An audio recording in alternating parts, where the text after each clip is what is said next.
सोचो, एक ऐसा देश जिसका इतिहास इतना गहरा है कि जब दुनिया के अक्सर मुल्क जंगल और झुग्गी में जी रहे थे, तब यहाँ एक सिविलाइज्ड सोसाइटी लिखना, बनाना और इबादत करना सीख चुकी थी। हम बात कर रहे हैं ईरान की। एक ऐसा वक्त जहां मॉडर्न दुनिया का तसव्वुर भी मुश्किल था। ईरान यानी एक ऐसा मुल्क जो दुनिया के उन चंद चुनिंदा देशों में से आता है जिसका इतिहास सबसे पुराना है।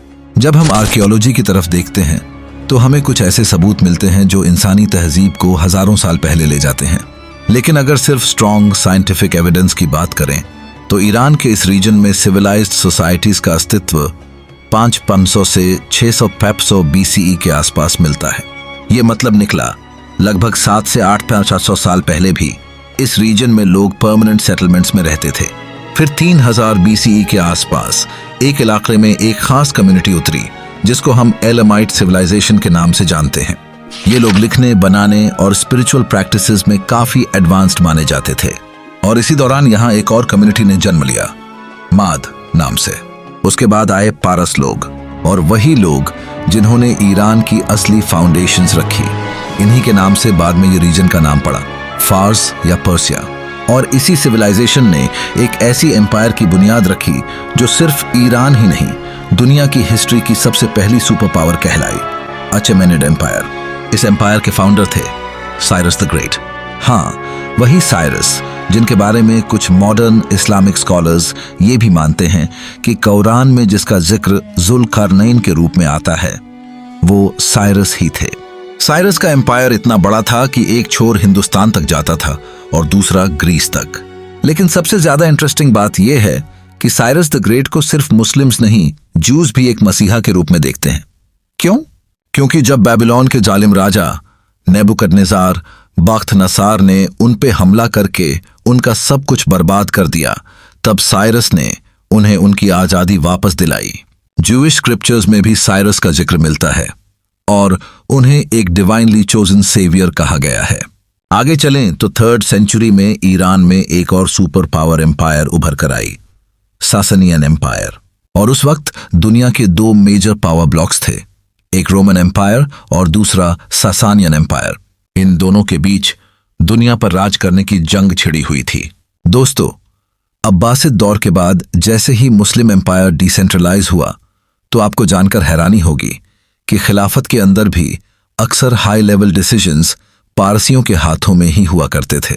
वक्त बदला और फिर शुरू हुआ मुस्लिम गोल्डन एज, एक ऐसा दौर जिसमें साइंस, एस्ट्रोनॉमी, मेडिसिन और फिलॉसफी ने तरक्की की ऊंचाइयों को छू लिया। लेकिन उस तरक्की के पीछे जो सबसे बड़ा हाथ था वो थे पर्शियन मुस्लिम्स। चाहे हम अल राजी की बात करें या इब्न सीना, जिसे आप अविचन्ना के नाम से भी जानते हो, या फिर अलजेब्रा और एल्गोरिदम जैसे रेवोल्यूशनरी कॉन्सेप्ट्स देने वाले अल ख्वारिज़मी, इन सब का ताल्लुक एक ही जगह से था, पर्सिया। इसी तरह इस्लामिक स्कॉलर्स और इमामों का भी बहुत बड़ा हिस्सा पर्सिया से था, और इसी वजह से इस्लामिक लिटरेचर का बहुत बड़ा हिस्सा फारसी जुबान में लिखा गया। इतना ही नहीं, एक वक्त ऐसा भी आया जब अरबिक के बाद सबसे इंपॉर्टेंट लैंग्वेज फारसी बन चुकी थी पूरी मुस्लिम दुनिया के लिए। लेकिन फिर 14th-15th सेंचुरी के बाद एक गेम चेंजर मोमेंट आता है। उस वक्त तक ईरान के ज्यादातर हिस्सों में सुन्नी इस्लाम का इन्फ्लुएंस था, लेकिन 15th सेंचुरी में एक नई पावर उठती है, सफाविद डायनेस्टी। इनका एफिलिएशन था शिया इस्लाम से, और ये लोग ईरान पर अपना कंट्रोल बना लेते हैं।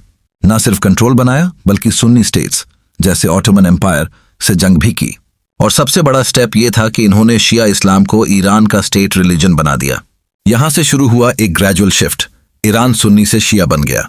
सफाविड एम्पायर अगले 220 साल तक टिकती है, लेकिन 1736 में एक ताकतवर जनरल आता है, नादिर शाह। उसने इस डायनेस्टी के आखिरी राजा को हटाकर अपनी खुद की नई एम्पायर की बुनियाद रखी। अगले कुछ सालों में कई और एम्पायर्स आए और चले गए। फिर आई पहलवी डायनेस्टी, जिसका आगाज हुआ 1925 में। ये मोनार्की मॉडर्न थी, लेकिन वेस्ट, खासकर यूएस के इन्फ्लुएंस में थी। शाह मोहम्मद रेजा पहलवी ने ईरान को वेस्टर्न स्टाइल में ट्रांसफॉर्म करना चाहा। उन्होंने रिलीजियस पॉलिसीज को दबाया और वेस्टर्न कल्चर को प्रमोट करना शुरू किया। ये सब देखकर ईरान के लोगों का गुस्सा बढ़ता गया। और फिर आता है 1951 का इस्लामिक रेवोल्यूशन, जिसमें लोगों ने शाह की गवर्नमेंट को उखाड़ फेंका। और तब जन्म होता है इस्लामिक रिपब्लिक ऑफ ईरान, जिसे हम आज के दौर में जानते हैं। एक ऐसी कंट्री जिसका इतिहास न सिर्फ पुराने जमाने से जुड़ा हुआ है, बल्कि आज भी दुनिया की जियोपॉलिटिक्स में एक स्ट्रांग प्लेयर बनी हुई है।